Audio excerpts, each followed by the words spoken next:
freedom campaign has always had support from around the world. The superstar concert in America has always attracted international attention. This year, though, it's really gone global, with 4 shows taking place at the same time in Chicago, Tokyo, Sydney, and here in Amsterdam.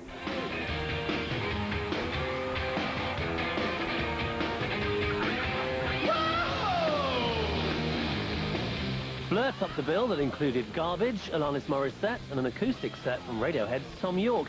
Organisers say events supporting the Tibetan cause took place in up to 20 countries. After last year's success in Washington, we needed to really pull in the international communities. There's so many Tibet supporters throughout the world, and we want to show it's not just America, it's not just England, it's everywhere. Strange then that the Amsterdam gig was so low-key. We only saw 2 posters for it in the whole city. 2,000 of the 7,000 tickets were unsold, and the venue looked like an aircraft hangar. It all made extra work for opening band Luscious Jackson.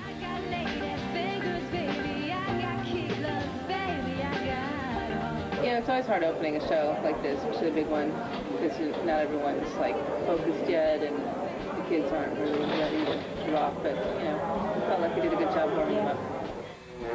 Speeches, videos and traditional Tibetan music helped carry the message that Tibetans want an end to the 50 years of Chinese rule that they say has led to suffering and millions of deaths in their country, as well as the forced exile of their spiritual leader, the Dalai Lama. Ordinarily, a certain section of our society wouldn't hear or lift up a pamphlet or listen to a politician or listen to a plight of some other person, but through music they can listen. The videos in between the acts really brought it to the forefront. Not many people see footage like that. And,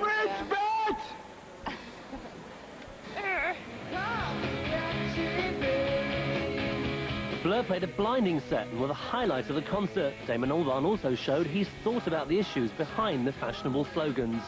The only danger with the whole Tibetan thing is that it's become a very kind of worthy cause, hasn't it? People forget how kind of brutal the attack on the Tibetan people has been, you know, and what a profound change to their cultures has come about.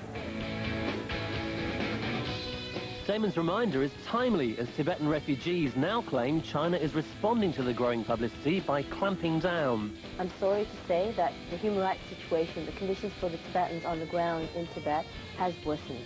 And I really feel that it is a sign that the Chinese government knows that they're about to lose control, so they're tightening, they're holding on tighter. What China hates most is adverse publicity. You know, they can't stand it, they freak out.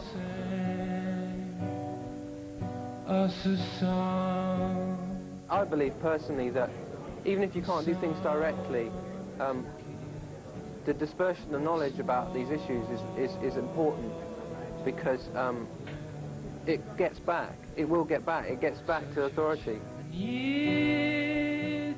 Supporters of the Tibetan Freedom Campaign have had 50 years to learn patience. They realise nothing's going to change overnight. But when the war in Kosovo has focused our minds closer to home, why should we worry about Tibet? Charity begins at home and then kind of spreads out. And I suppose at the moment Tibet seems a long way away. But you know, I think the fact that this is happening at all is good, because it keeps you know, at least the notion of it existing alive.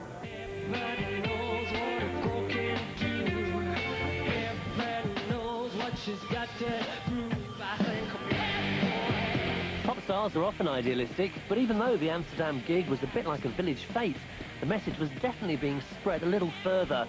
That and a great gig is what the organisers want.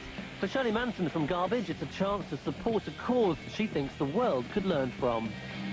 What makes Tibet so special is the fact that they refuse to use violence to fight their cause, as it were, which is a very, honourable thing in this world that we see where wars are raging everywhere. It's pretty phenomenal, and I think that's what makes them particularly special in a way.